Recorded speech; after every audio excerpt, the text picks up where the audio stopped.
Good day, ladies and gentlemen. Welcome to another video na sasagot sa inyong mga katanungan. Alam nyo ba guys, nakakaloka ha? Kasi hindi ko alam na pwede pala akong mag-trade ng BillEase. Alam niyo yung BillEase? Yung para siyang G-credit, no? Ito naman, BillEase. Kung meron kayong BillEase something, tapos gusto ninyong ipa-convert into cash or GCash or to bank transfer, pwede po pala natin gawin yun. Hindi ko alam. Ngayon pala nalaman na pwede po pala. So check nyo po, baka meron kayong BillEase eligibility. Gawin na natin cash yan. Lalo na siguro kasi hindi nalo-loan. Yung boost ba tawag na BillEase boost? So hindi lang po G-Gives ang ating kina-convert to cash. Hindi lang po Shopee Pay Later. Hindi lang po Lazada Pay Later. Hindi lang po TikTok Pay Later. Hindi lang po HC Kwarta ang ating kino-convert, pati po BillEase na din, kino-convert na din natin.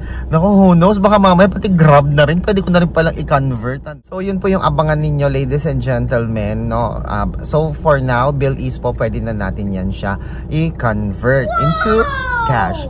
Meron pa rin po tayong mga scammers, ingat po kayo. Karamihan ng mga scammers po nabibiktima. Ang binibiktima po nila yung mga nagko-comment po sa mga Facebook advertisement ng mga trader, yung mga nagte-trade. Kamukha po nito. Kapag may nakita kayong ganyan na post sa Facebook advertisement, yan po ay isang sponsored post, no? Ibig sabihin, ads po yan, no? Syempre dahil ikaw ay nangangailangan na magpa-trade, magko-comment ka dyan ng how. Kapag nag-comment ka dyan ng how, dyan na po magsisimula ang scam. Bakit? Because yung mga scammers po, iisa-isahin niyang ime-message kayo na mga nagsipag-comment dyan.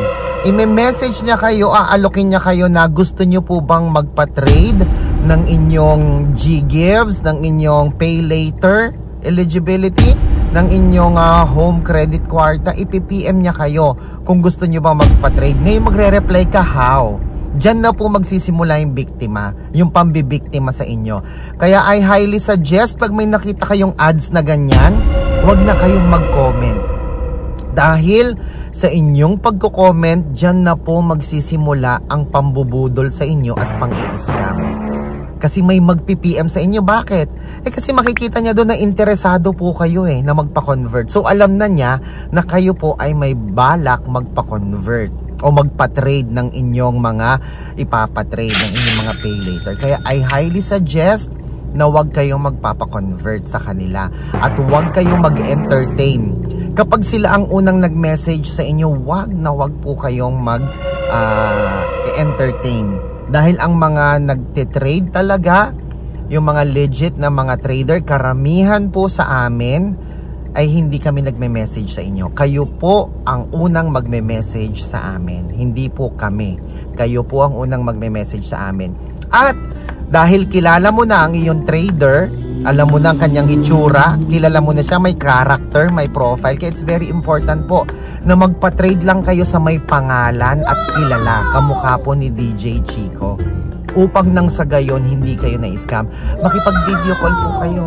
Tawagan ninyo na kung yung katransact ninyo is the same person na napapanood ninyo. Okay? Para hindi kayo mabiktima. Okay? Kung nais ninyo magpa-trade ng inyong mga Pay Later, TikTok Pay Later, BillEase, at saka Shopee Pay Later, Lazada Pay Later, kung ano-ano pa, ipa-trade ninyo yan sa akin into cash. Just click the link found in the comment section sa ibaba. Enjoy the rest of the day and God bless po.